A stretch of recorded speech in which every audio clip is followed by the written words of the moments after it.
Assalamualaikum warahmatullahi wabarakatuh. Gimana kabarnya anak-anak? Semoga selalu sehat walafiat ya. Hari ini Ibu akan menjelaskan tentang teks biografi. Apa itu teks biografi? Teks yang berisi kisah tokoh. Ini ada artinya. Teks biografi menceritakan kisah hidup seorang tokoh dengan segenap peristiwa yang terjadi dalam kehidupannya. Selain biografi, ada yang disebut autobiografi.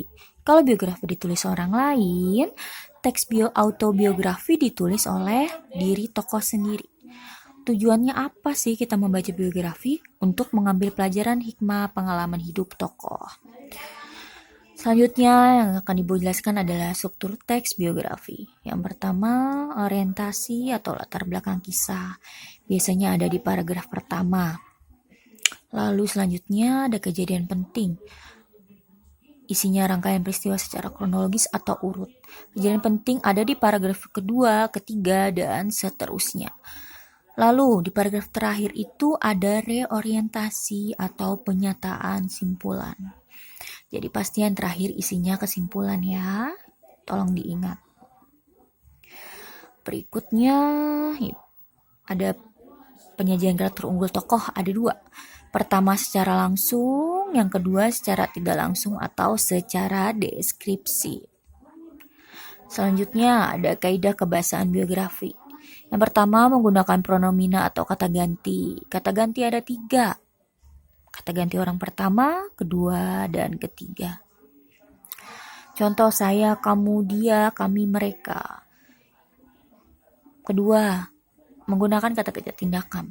Kata kerja tindakan, ciri-cirinya kata-kata yang berawalan atau berimbuhan me atau kata dasar seperti makan, minum, lari, dan sebagainya. Yang ketiga ada kata sifat atau adjektiva. Contoh rajin, marah, cantik, jelek, kotor, bersih, dan sebagainya.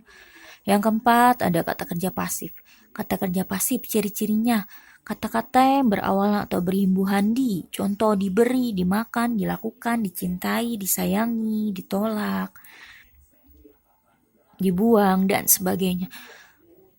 Selanjutnya ada verba mental.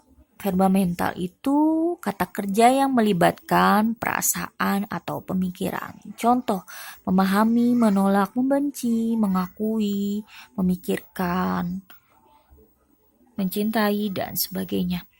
Selanjutnya ada kata sambung temporal atau konjungsi yang menyatakan waktu.